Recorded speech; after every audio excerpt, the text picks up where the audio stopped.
Absolutely, and what is particularly worrying is that several more islands, several more countries are on the tsunami watch this time around. That's right, Padmaja. The area where this particular epicenter has been identified to be by the U.S. Geological Survey is at the meeting point between the Indian Ocean and the Pacific Ocean. There are several smaller countries that are there. There is Guam. There are the Mariana Islands. Several other smaller islands in the Indo-Pacific area are currently very, very close to where this epicenter actually is, as a result of which each individual emergency response and tsunami warning system will have to be kicked into place. A lot of these islands are islands where the US military have bases. These are places which are protectorates of the United States, and that would apply as far as the United States is concerned. But Japan, like you were just pointing out, the tsunami and the earthquake that happened in March last year is still very fresh in everybody's memory. The destructive forces that particular earthquake and tsunami unleashed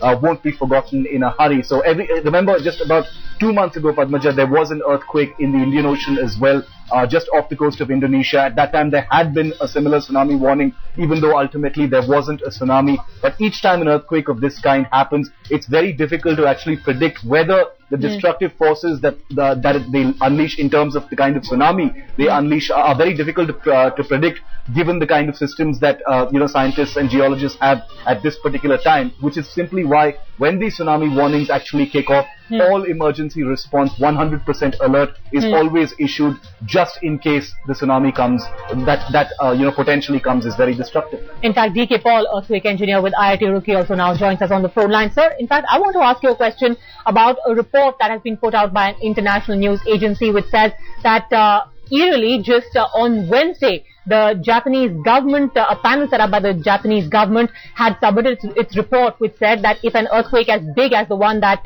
struck Japan last year came again, it could kill more than 320,000 people. And eerily, just 2 days after that report is submitted, comes a quake with almost the same magnitude. The last time around it was 9 on the Richter scale. This time it's 7.9. Yes. It is quite a big earthquake. 7.8 is a very big earthquake.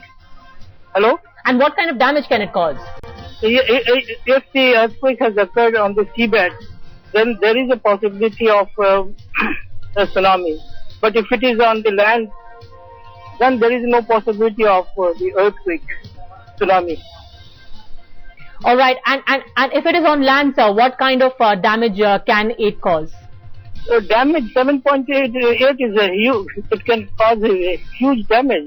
Actually, if it is near the epicenter, everything almost will. But it is designed. The structures are designed properly against the earthquake forces. Then it will survive. Otherwise, all will flatten down.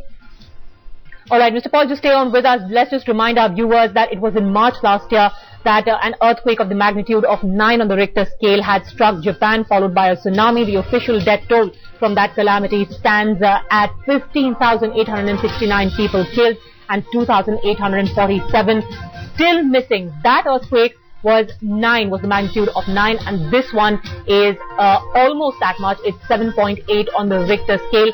Any more updates you're picking up, Shiv, from what international agencies are reporting? The latest is, Padmaja, that the emergency response services in Japan as well have also kicked in. There's an official confirmation from the government of Japan that they're on a high alert as well. I've also just got a message that there are 2 Indian Navy ships that are currently in the Indo-Pacific region. They're on their way back from Southeast Asia, and it is our understanding that they might also, there's no confirmation on this just yet, but they might also be diverted towards potential help that countries might need in the event that this is actually a calamity.